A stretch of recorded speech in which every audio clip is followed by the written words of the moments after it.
And so it was. By teaching us how to read, they had taught us how to get away.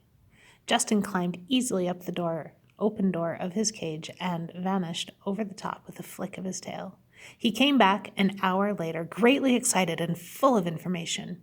Yet it was typical of Justin that even as excited as he was, he stayed calm and he thought clearly. He climbed down the front of my cage rather than his own and spoke softly. We both assumed that by now the other rats were asleep. "Nicodemus, come on out. I'll show you how."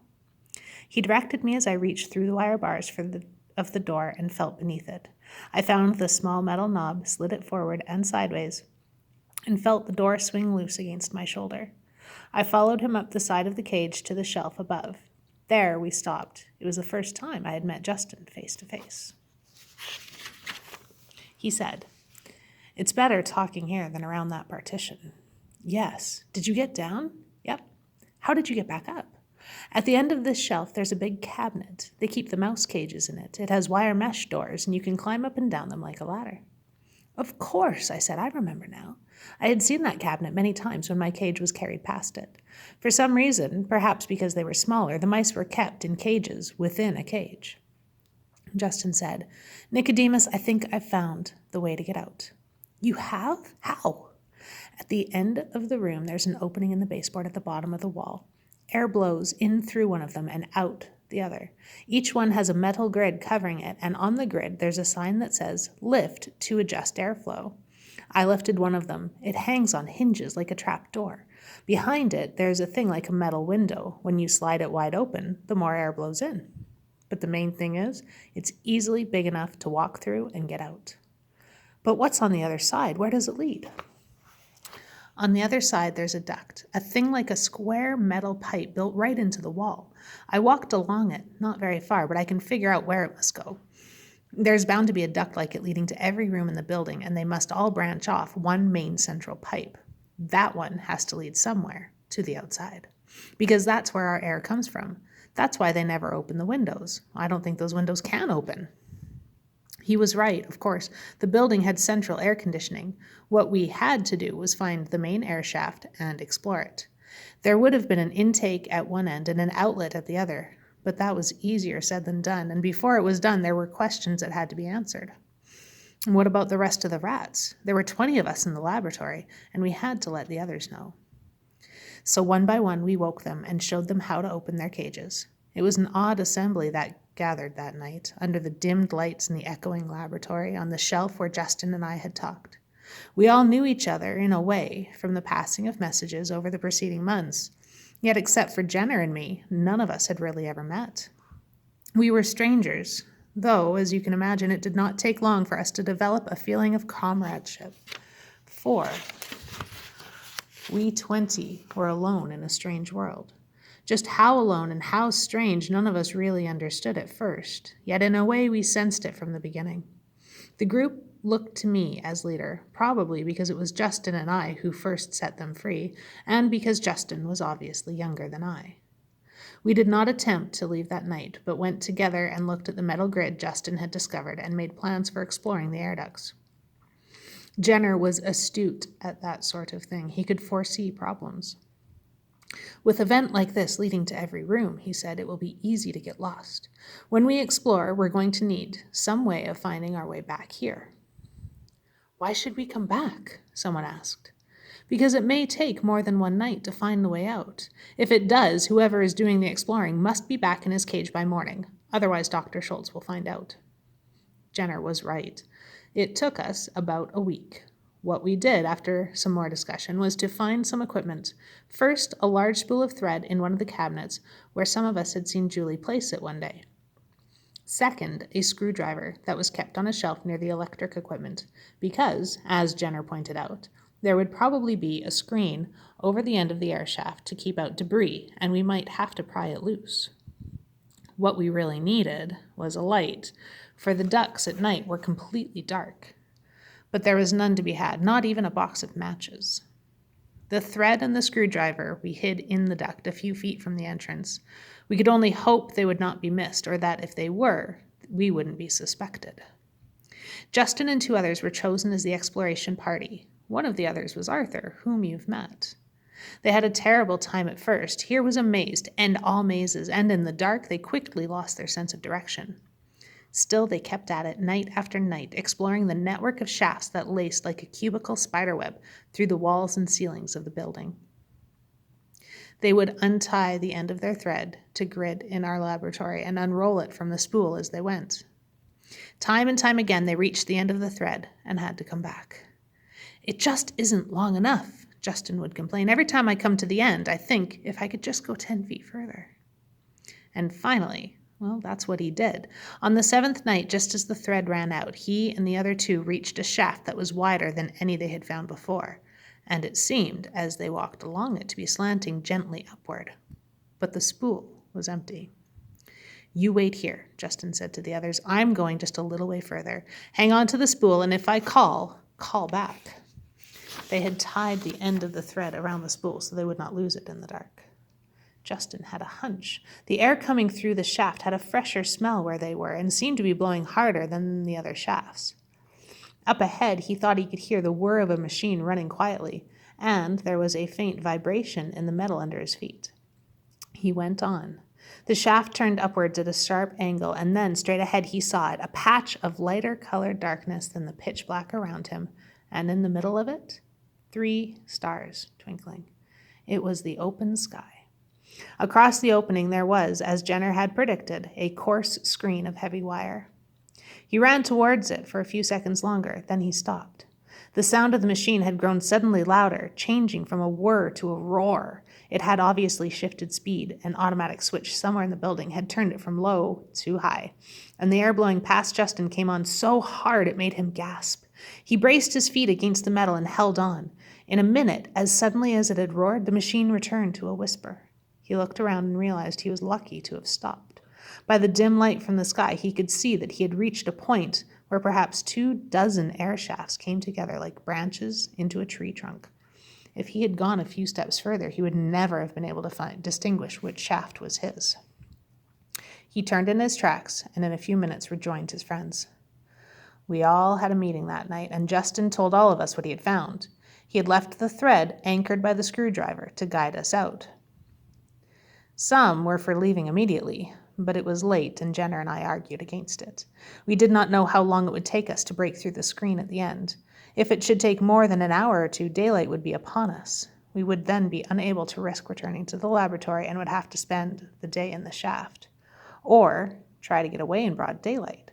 Dr. Schultz might even figure out the way we had gone and trap us in the air shaft. Finally, reluctantly, everyone agreed to spend one more day in the laboratory and leave early the next night. But it was a hard decision, with freedom so near and everyone thinking as I did. Suppose Dr. Schultz grew suspicious and put locks on our cages.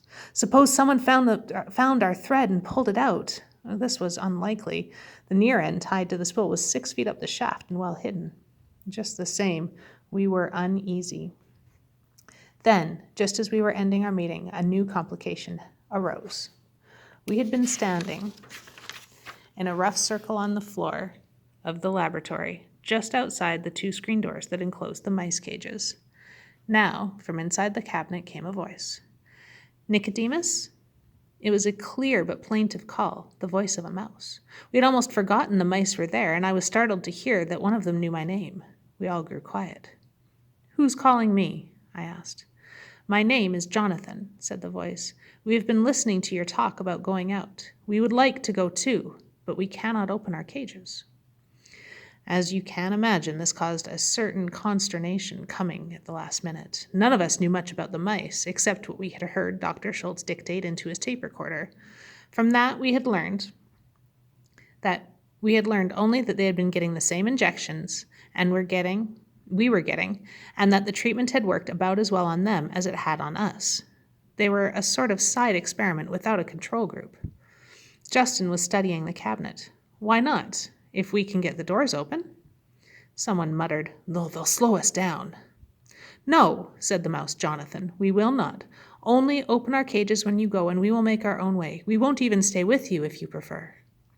"How many are you?" I asked. "Only 8, and the cabinet doors are easy to open. They're just a simple hook halfway up." But Justin and Arthur had already figured that out. They climbed up the screen, unhooked the hook, and the door swung open. "The cages open the same way as yours," said another mouse, "but we can't reach far enough to unlatch them." "All right," I said. "Tomorrow night, as soon as Dr. Schultz and the others leave, we'll open your cages and you can follow the thread with us to get out. After that, you're on your own." "Agreed," said Jonathan, "and thank you." "And now," I said, "we should all get back to the cages. Justin, please hook the doors again." I had latched myself into my cage and was getting ready for sleep when I heard a scratching noise on the door, and there was Jenner climbing down from above. "Nicodemus," he said, "can I come in?" "Of course, but it's getting towards morning." "I won't stay long." He unlatched the door and entered. "There's something we've got to decide." "I know," I said. "I've been thinking about it too." "When we do get out, where are we going to go?" I could not see Jenner's face in the dark of the cage, but I knew from his voice that he was worrying. I said, "At first I thought, home, of course. But then when I began remembering, I realized that won't work. We could find the way, I suppose, now that we can read. But if we did, what then? We wouldn't find anyone we know." "And yet," Jenner said, "you know that's not the real point." "No. The real point is this: we don't know where to go because we don't know what we are. Do you want to go back to living in a sewer pipe and eating other people's garbage? Because that's what rats do.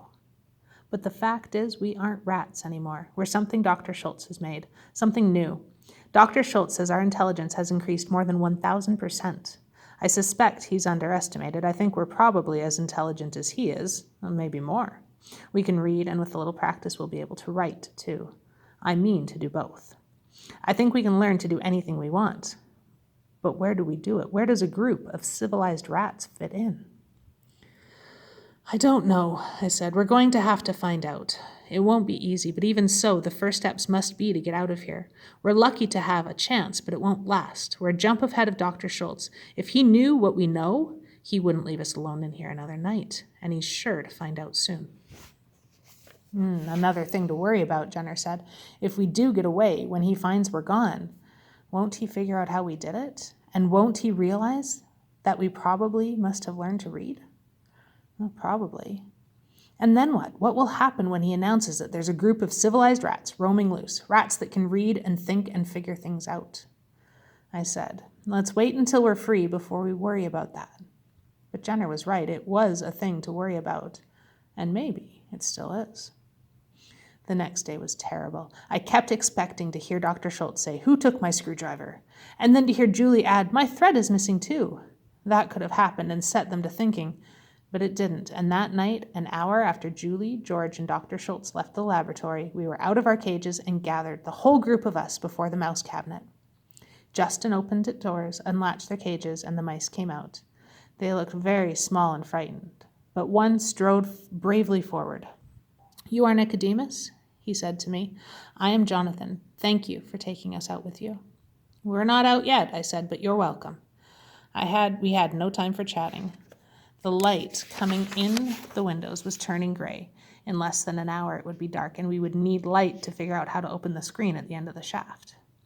We went to the opening in the baseboard. "Justin," I said, "take the lead. Roll up the thread as you go. I'll bring up the rear. No noise. There's sure to be someone awake somewhere in this building. We don't want them to hear us." I did not want to leave the thread where it might be found. The more I thought about it, the more I felt sure Dr. Schultz would try to track us down, for quite a few reasons. Justin lifted the grid, pushed open the sliding panel, and one by one we went through. As I watched the others go ahead of me, I noticed for the first time that one of the mice was white. Then I went in myself, closing the grid behind me and pushing the panel half shut again, its normal position. With Justin leading the way, we moved through the dark passage quickly and easily. In only 15 or 20 minutes, we had reached the end of the thread. Then, as Justin had told us it would, the shaft widened.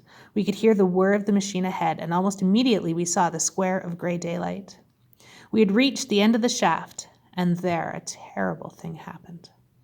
Justin, you will recall, had told us that the machine, the pump that pulled the air through the shaft, had switched from low speed to high when he had first explored through here. So we were forewarned. The trouble was, the forewarning was no use at all, not so far as the mice were concerned. We were approaching the lighted square of the opening when the roar began. The blast of air came like a sudden whistling gale. It took my breath and flattened my ears against my head, and I closed my eyes instinctively. I was still in the rear, and when I opened my eyes again, I saw one of the mice sliding past me, clawing uselessly with his small nails at the smooth metal beneath him. Another followed him, and still another, as one by one they were blown backwards into the dark maze of tunnels we had just left. I braced myself in the corner of the shaft and grabbed at one as he slid by. It was the white mouse. I caught him by one leg, pulled him around behind me, and held on. Another blew face on into the rat ahead of me and stopped there. It was Jonathan, who had been near the lead. But the rest were lost, 6 in all. They were simply too light and blew away like dead leaves. We never saw them again. In another minute, the roar stopped. The rush of air slowed from a gale to a breeze, and we were able to go forward again. I said to the white mouse, "You better hold on to me. That might happen again." He looked at me in dismay. "But what about the others? 6 are lost. I've got to go back and look for them." Jonathan quickly joined him. "I'll go with you." "No," I said, "that would be useless and foolish. You have no idea which shaft they were blown into, nor even if they all went the same way. And if you should find them, how would you find your way out again? And suppose the wind comes again, then there would be 8 lost instead of 6.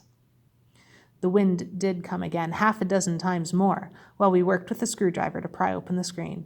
Each time we had to stop work and hang on. The 2 mice clung to the screen itself. Some of us braced ourselves behind them in case they should slip. And Justin, taking the thread with him as a guideline, went back to search for the other 6. He explored shaft after shaft to the end of the spool, calling softly as he went. But it was futile. To this day, we don't know what became of those 6 mice. They may have found their way out eventually, or they may have died in there. We left an opening in the screen for them, just in case. The screen. It was heavy wire with holes about the size of an acorn, and it was set in a steel frame. We pried and hammered at it with the screwdriver, but we could not move it. It was fastened to the outside, and we couldn't see how. Finally, the white mouse had an idea. Push the screwdriver through the wire near the bottom and pry up. We did it again, prying down, then left, then right. The hole in the wire grew slowly bigger until the white mouse said, "I think that's enough." He climbed to the small opening, and by squirming and twisting, he got through. Jonathan followed him, and they both fell out of sight. But in a minute, Jonathan's head came back into view on the outside. "It's a sliding bolt," he said. "We're working on it." Inside, we could hear faint rasping as the 2 mice tugged on the bolt handle, working it back. Then the crack at the base of the screen widened, and we pushed it open. We were standing on the roof of NIMH, free.